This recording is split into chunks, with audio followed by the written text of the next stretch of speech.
vaticanocatólico.com. En este video hablaré sobre el tema de los mitos de la Inquisición y su refutación. Antes de hablar sobre las razones de la Inquisición y si ésta fue justificada o no, deseo refutar algunos mitos comunes respecto al número de las personas que fueron condenadas a muerte. Me enfocaré principalmente en la Inquisición española, y como no tendré tiempo para mostrar todos los puntos en un solo video, me tomaré tiempo para hablar de lo más importante. Me enfocaré en la Inquisición española porque es la más conocida de todos los tribunales inquisitorios. En primer lugar, ¿qué fue la Inquisición? Bueno, la Inquisición fue un tribunal eclesiástico creado en el año 1478 por la Iglesia Católica en la región de España. Es necesario comprender que durante la Edad Media la herejía era considerada como un crimen capital, al igual que el homicidio. La razón de ello era que, así como es un gran mal matar el cuerpo o quitar la vida natural de alguien, es un mal mucho mayor matar el alma de una persona, que es lo que hace la herejía al pervertir la verdad, ocasionando así que esa alma se dirija al infierno. Y estas razones eran compartidas no solo por los católicos de aquella época, sino que también por los protestantes como Martín Lutero y Juan Calvino.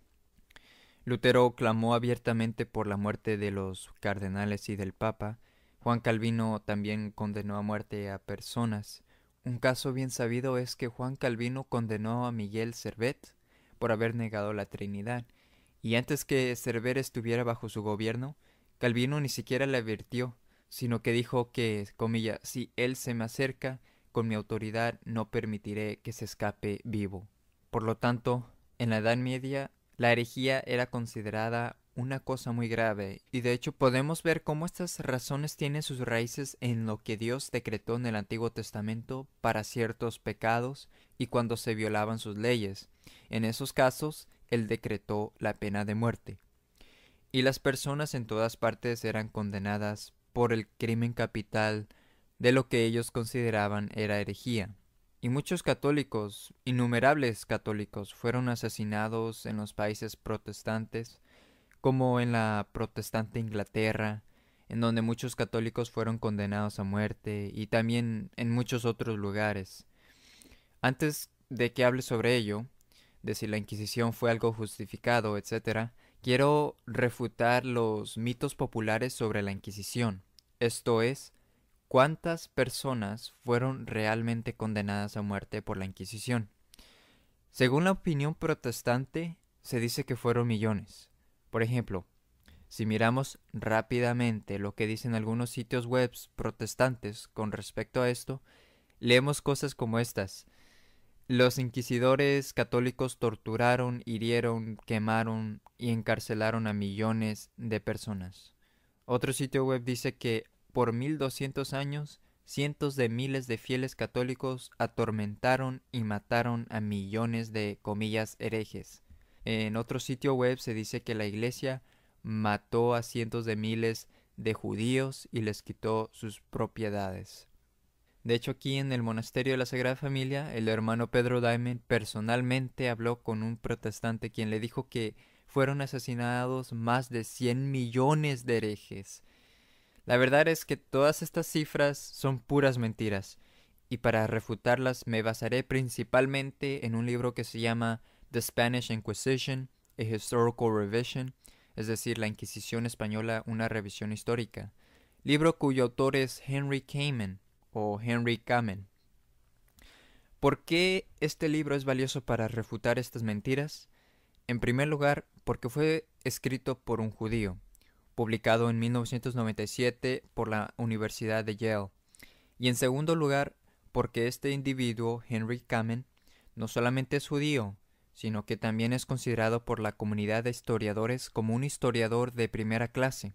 Él además es miembro de la Royal Historical Society y profesor del Consejo Superior de Investigaciones Científicas de Barcelona.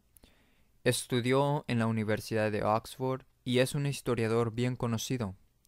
Sus comentarios en varios lugares son demasiados pro-judíos, por lo tanto se puede concluir que esta obra no es una obra apologética para la Iglesia Católica. No obstante, al menos él es lo suficiente honesto en informar los hechos esenciales que destruyen los mitos populares que principalmente difunden los protestantes y otros acerca del tema de la Inquisición española, sus procedimientos y sus intenciones.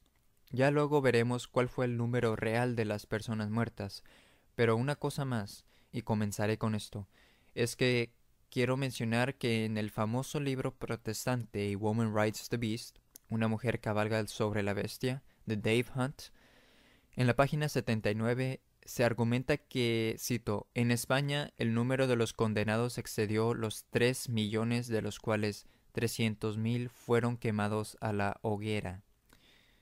Bueno, al parecer él no se atreve a decir que fueron millones los ejecutados, sino que él dice que fueron 300.000, algo que es totalmente erróneo.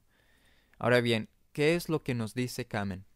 En su libro La Inquisición Española, una revisión histórica, después de analizar algunos de los datos de varios tribunales y de distintas partes de España, nos dice en la página 60, cito, considerando todos los tribunales de España hasta cerca de 1530, no es probable que más de 2.000 personas hayan sido ejecutadas de herejía por la Inquisición. Fin de cita.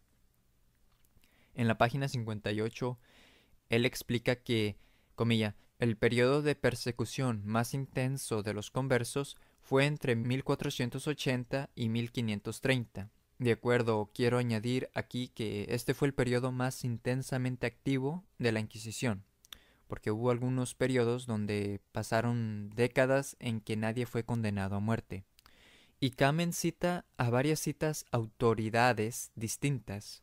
Por ejemplo, un individuo calculó que hasta el año 1490 fueron reconciliados bajo el auto de fe, en otras palabras, declaración pública de la Inquisición, unas 15.000 personas. Esas personas nunca fueron condenadas a muerte. Otro ejemplo, un tal Andrés Bernaldez calculó que solo en la diócesis de Sevilla, entre 1480 y 1488, el tribunal quemó a más de 700 personas y reconcilió a más de 5.000. Un historiador más reciente, el analista Diego Ortiz, alegó que en Sevilla desde 1481 a 1524, de nuevo un periodo muy intenso, se retractaron de sus errores más de 20.000 herejes y un poco más de 1.000 herejes obstinados fueron llevados a la hoguera. Y continúa diciéndonos Kamen, no hay duda de que las cifras son exageradas. Henry nos dice que esta cifra de 1.000 personas que fueron muertas en este periodo, el más intenso de la Inquisición española, es una cifra muy exagerada. En la página 203, Kamen nos da una visión más clara del real número total de personas que fueron condenadas a muerte. Y debemos tener en cuenta que hay una diferencia importante entre aquellos que fueron cuestionados o juzgados y aquellos que efectivamente fueron condenados. Pues bien, veamos qué nos dice Kamen. Cito, el número de las ejecuciones proporcionalmente pequeño es un argumento eficaz contra la leyenda de un tribunal sanguinario. A continuación él dice, es claro que en la época de su mayor actividad, la Inquisición no fue en absoluto un monstruo de muerte, ni en su intención ni en su capacidad. Las cifras de las sanciones en Valencia y Galicia, dadas anteriormente, sugieren una tasa de ejecución muy por debajo del 2% de los acusados. Se ha calculado que en 19 de los tribunales, desde el periodo de 1540 a 1700, menos de 2% de los acusados fueron ejecutados. Si esto se acerca a la verdad, parece que durante los siglos XVI y XVII, cada año menos de 3 personas fueron ejecutadas por la Inquisición. Durante la monarquía española, desde Sicilia a Perú, fue sin duda una tasa menor que en cualquier tribunal provincial de justicia en España o en cualquier otro lugar de Europa. Un hecho de comparación. Los tribunales civiles españoles, comparados con la Inquisición, solo puede encontrarse datos a favor de este último. Fin de cita.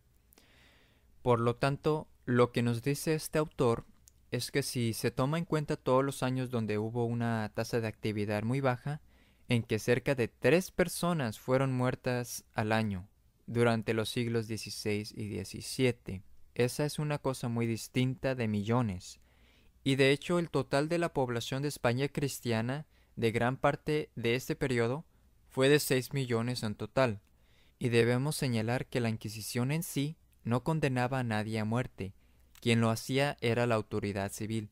La Inquisición solo juzgaba a las personas, y si encontraba que alguno era culpable de herejía, lo entregaba a la autoridad civil, quien luego asignaba la pena, el delito capital, que era ya sea encarcelamiento o ejecutamiento por herejía.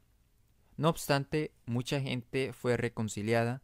Los tribunales en su conjunto eran bastante justos si se aceptan las razones bajo las que operaban. Es claro que no eran perfectos, así como cualquier sistema legal sufre de sus errores y abusos.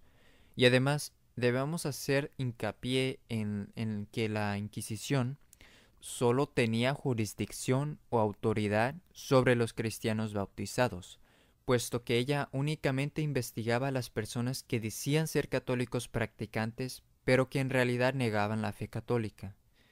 Otra razón de por qué la Inquisición española fue tan activa en esa época se debe a que España había instituido una ley de expulsión del país de todos los judíos y musulmanes. Y entonces a lo que se enfrentaban esas personas era que, para no tener que irse, algunos de esos individuos, musulmanes y judíos, se convertían al catolicismo, pero su conversión no era sincera, y continuaron practicando sus falsas religiones en la clandestinidad. Entonces, la Inquisición analizaba si había pruebas de una conversión aparente y juzgaba a aquellos que eran culpables. Y fueron miles y miles y miles los que finalmente fueron reconciliados. Entonces, esa era la ley. Se les daba la opción de irse del país o de convertirse.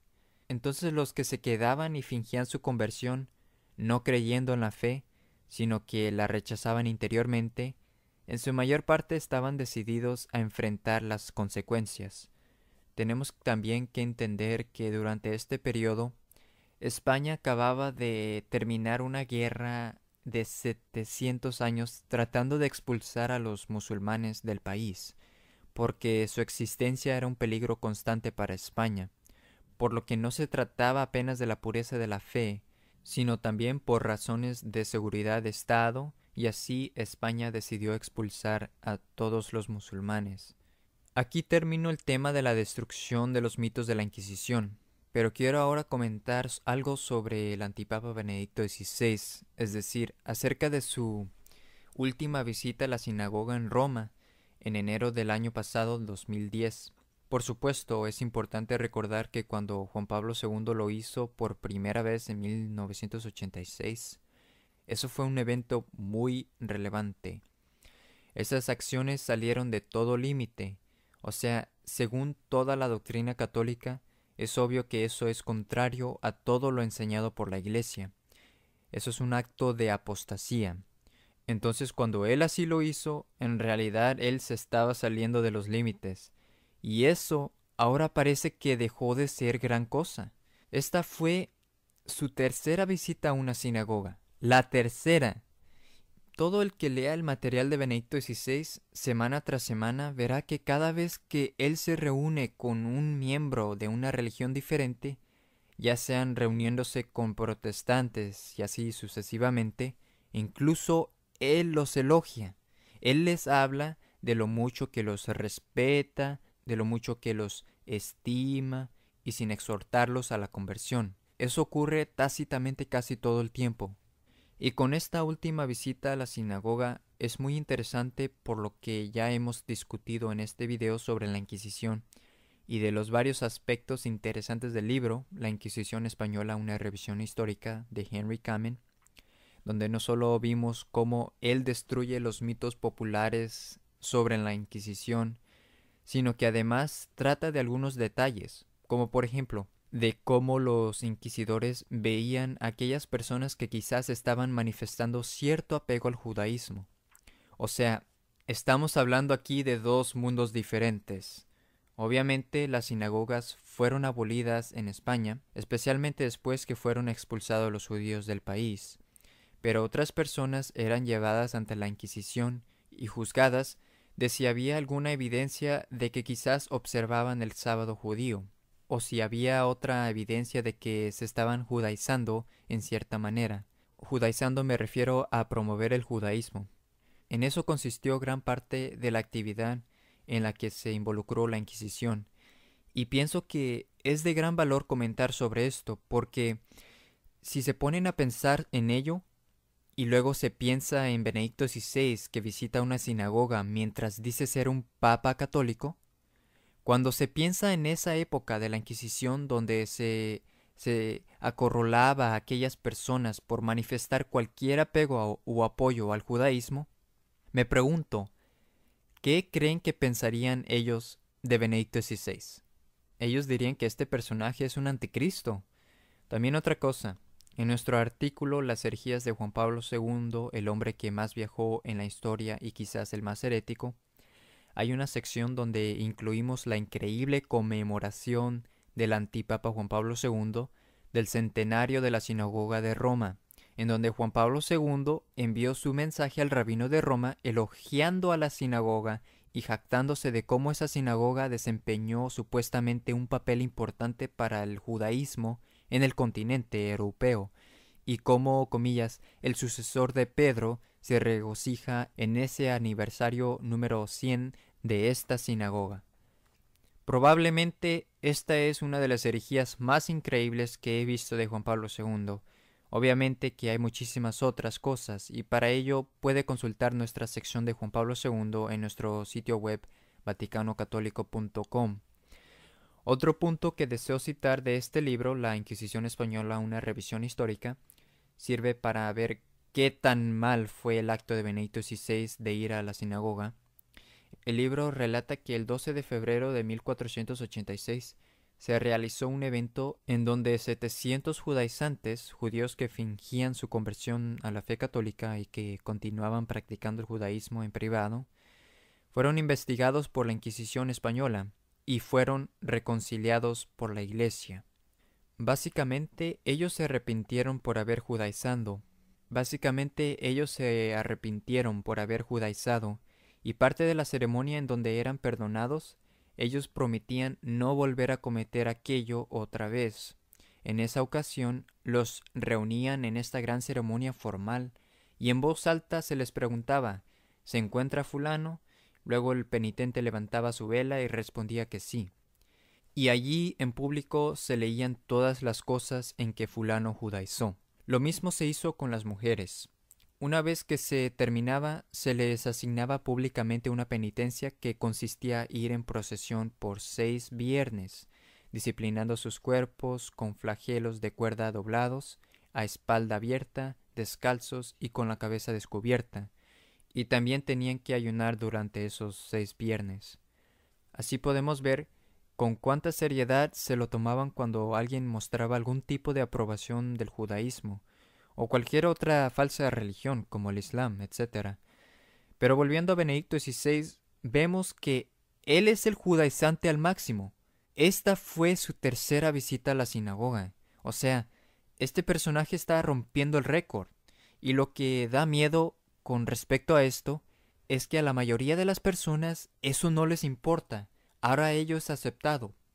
Por eso, una vez que el antipapa Juan Pablo II fue allí y quebró el hielo, es decir, rompió el muro de contención, con eso la gente después se volvió como insensible a ese mal. Por eso, por poner un ejemplo, algunos de estos falsos tradicionalistas que denuncian el modernismo, se pueden nombrar ciertos grupos, o sea, personas que dicen, eso es horrible, progresismo, progresismo. No obstante, todavía no dicen que por ello sean herejes. Es que ellos nunca lo harán. Creo que Dios les ha quitado la gracia, es decir, ya no más, ya se les acabó. Y entonces, básicamente ellos aceptarán cualquier cosa. Benedicto XVI puede hacer cualquier cosa quizás se proclame judío, y ellos todavía seguirán insistiendo que él es papa y no un hereje formal. Se les acabó la gracia para discernir. Y esto es con lo que nos estamos enfrentando, el alto nivel de ceguedad espiritual y de mala voluntad, cosa que es muy terrible. También es interesante constatar que en este libro se relata que había personas que eran llevadas ante la Inquisición por creer que así como por el cristiano se puede ir al cielo, así también era posible ir al cielo a los que morían sin la fe católica, siendo un buen judío o un buen musulmán. Bueno, si este es el caso, tendríamos ahora que acorralar básicamente a la mayoría del movimiento supuestamente tradicional, ya que la mayoría de ellos, desgraciadamente, han adoptado esa herejía. En la página 220 del libro se dice: la Inquisición de Toledo juzgó a un tal por decir que a todos se les debe permitir practicar su propia religión. Otro sostuvo que el judío y el musulmán puede salvarse en su propia ley. Tenemos aquí otro ejemplo de una condenación de esta herejía. Y debemos considerar otro punto, que la peor herejía es el creer que hay salvación en otras religiones. Esa es la herejía de todas las herejías. Y por eso personas como el padre Secada, un sacerdote sedevacantista, o grupos o otros sacerdotes sedevacantistas, no son tan diferentes de Benedicto XVI. Es decir, están apenas como a un nivel menor que Benedicto XVI. Pero a la larga ellos creen en la misma herejía principal, esto es, que las personas pueden salvarse en otras religiones. Pero a pesar que el padre Secada y otros sacerdotes que andan por ahí, que condenan los encuentros de oración interreligiosos y la promoción de las otras religiones, el resultado final es que los dos creen que esas personas que practican esas falsas religiones o cualquier otra religión se pueden salvar aunque practiquen esas falsas religiones. Y por eso en realidad no hay mucha diferencia. Ellos también son herejes, son apóstatas. Ellos rechazan la necesidad absoluta de buscar, de conocer y de creer en Jesucristo. Ellos rechazan la absoluta necesidad de recibir el agua regeneradora del sacramento del bautismo para obtener la salvación, sacramento que fue instituido por Dios mismo, nuestro Señor Jesucristo. Pero, ¿qué se creen que son como para decir que a veces es imposible recibir el bautismo de agua? ¿No saben que la Iglesia Católica definió infaliblemente en el Concilio de Trento que Dios no manda cosas imposibles? Y entonces, ¿qué significa cuando Jesucristo mandó a los apóstoles de ir a predicar a todas las naciones, bautizándolas en el nombre de la Santísima Trinidad? Obviamente, es un mandato de Dios que todo hombre debe ser bautizado para entrar el reino de los cielos. Quien no renaciere del agua y del Espíritu, no podrá entrar el reino de los cielos. Juan 3:5. Porque si ellos creen en esta suma herejía final, esta herejía principal, que dice que las personas no católicas se pueden salvar, eso es lo peor que pueda suceder. Este es un tema que las personas deben entender, porque esta herejía comenzó a ser promovida hace muchas décadas, o sea, 50 o 100 años atrás. Pero para más información sobre este dogma y su historia, consulta en nuestra página web donde se encuentra nuestro libro Fuera de la Iglesia Católica no hay ninguna salvación. Bueno, una última nota que me gustaría mencionar que me parece interesante, ya que estuvimos hablando sobre la Inquisición, fue cuando en 1492 los reyes católicos Fernando e Isabel expulsaron a los judíos y también a los musulmanes. Eso sucedió en enero de 1492 y fue en noviembre de 1492, de hecho el 12 de noviembre, cuando Cristóbal Colón descubrió el Nuevo Mundo. Eso me parece muy interesante, puesto que básicamente estos reyes católicos decidieron preservar la pureza de la fe para su nación y convertirla en una nación católica, o sea, para introducir en el país una verdadera unidad bajo Cristo. Y es probable que Dios por ello los haya recompensado con el descubrimiento de la tierra física más extensa de todos los tiempos. Y ese descubrimiento sería la recompensa para España y su explorador, con lo que además recibirían un gran prestigio y muchas otras cosas para el país. Entonces creo que quizás esos dos acontecimientos tienen una posible conexión. Uno es el hecho de que ellos en realidad estaban tratando de hacer al país lo más católico posible y como resultado Dios les recompensó con muchas otras cosas más. Bueno, gracias por su atención. Aquí concluye este video con respecto al tema de la Inquisición de España. Por favor, consulte nuestro sitio web para más información u otros temas, vaticanocatólico.com.